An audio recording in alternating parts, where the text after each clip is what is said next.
അയോധ്യ രാമക്ഷേത്ര വിഷയത്തിൽ കോൺഗ്രസ് ഒരു തീരുമാനമെടുക്കുന്നതിന് മുൻപ് വിവാദമാക്കേണ്ടെന്ന് പ്രതിപക്ഷ നേതാവ് വി.ഡി. സതീശൻ. ബി.ജെ.പിയെ പോലെ CPIM എല്ലാ വിഷയങ്ങളെയും രാഷ്ട്രീയവൽക്കരിക്കുകയാണ്.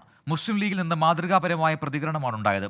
സുപ്രഭാതം പത്രത്തിന്റെ എഡിറ്റോറിയൽ ജിഫ്രി തങ്ങൾ തന്നെ സമസ്തയുടെ നിലപാടല്ലെന്ന് പറഞ്ഞതോടെ വിവാദത്തിന് കാരണമില്ലെന്നും വി.ഡി. സതീശൻ പറഞ്ഞു. അത് ജനുവരി 22 നടക്കാൻ പോകുന്ന കാര്യത്തിൽ പാർട്ടി ഒരു തീരുമാനം എടുക്കുന്നതിന് മുമ്പേ അത് ഈ സംസ്ഥാനത്ത് വിവാദമാക്കുകയാണ്. ഈ CPM എല്ലാ വിഷയങ്ങളെയും രാഷ്ട്രീയവൽക്കരിക്കുക, വോട്ട് കിട്ടാൻ വേണ്ടിയിട്ട്. ഇത്തരമൊരു വിഷയത്തിൽ എത്ര മാതൃകാപരമായിട്ടാണ് സാദിഖ് അലി തങ്ങളും കുഞ്ഞാലിക്കുട്ടി സാഹിബും പ്രതികരിച്ചത്.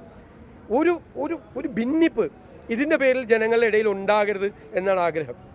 സയ്യദ് ജിഫ്രി തങ്ങൾ വളരെ വ്യക്തമായിട്ട് പറഞ്ഞല്ലോ, അത് ഞങ്ങളുടെ സംഘടനയുടെ നിലപാടല്ല, സമസ്തയുടെ നിലപാടല്ല. അപ്പോൾ അവിടെയും വോട്ട് കിട്ടാൻ വേണ്ടിയിട്ട് സമസ്തയെ കൈകാര്യം ചെയ്യാം എന്ന CPMന്റെ ആ ധാരണയും പാളിപ്പോയി.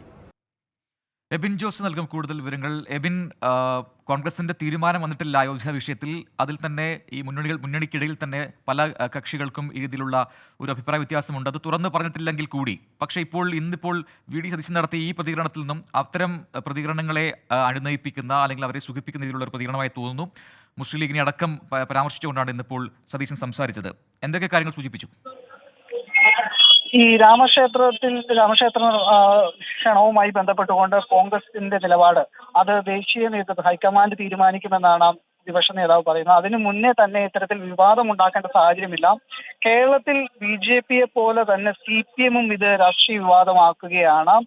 ഈ സുപ്രഭാതം പത്രത്തിന്റെ എഡിറ്റോറിയൽ സംബന്ധിച്ച് സമസ്തയുടെ നിലപാട് അല്ല എന്ന് ജിഫ്രി തങ്ങൾ തന്നെ വ്യക്തമാക്കിയ സ്ഥിതിക്ക് അത് വിവാദമാക്കേണ്ട ആവശ്യമില്ല. പക്ഷേ എഡിറ്റോറിയലിനെ അദ്ദേഹം വിമർശിക്കുന്നുണ്ട് പ്രതിപക്ഷ നേതാവ്. ഈ കാള പറ്റൂ എന്ന് കരുതി നേരത്തെ കയറെടുക്കേണ്ട ആവശ്യമുണ്ടോ എന്നാണ് ഈ എഡിറ്റോറിയലിനെ വിമർശിച്ചുകൊണ്ട് വന്നത്. ഈ കാര്യത്തിൽ മുസ്ലിം ലീഗ് സ്വീകരിച്ചത് കൃത്യമായ നിലപാടാണ്, സ്വാഗതാർഹമായ നിലപാടാണ്. കൃത്യമായ പ്രതികരണമാണ് മുസ്ലിം ലീഗിന്റെ ഭാഗത്തുനിന്നുണ്ടായത്. ഒരു ഭിന്നിപ്പുണ്ടാക്കുന്ന രീതിയിൽ ഒരു പ്രതികരണം മുസ്ലിം ലീഗിന്റെ ഭാഗത്തുനിന്നുണ്ടായില്ല. എന്നാൽ CPM ഇതിനെ രാഷ്ട്രീയ ആയുധമാക്കി ഭിന്നിപ്പുണ്ടാക്കാനുള്ള ശ്രമമാണ് നടത്തുന്നത്.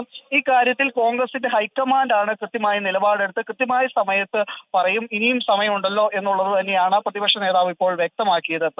ശരി, എബിൻ ജോസ് ആണ് വിശദാംശങ്ങൾ നൽകിയത്.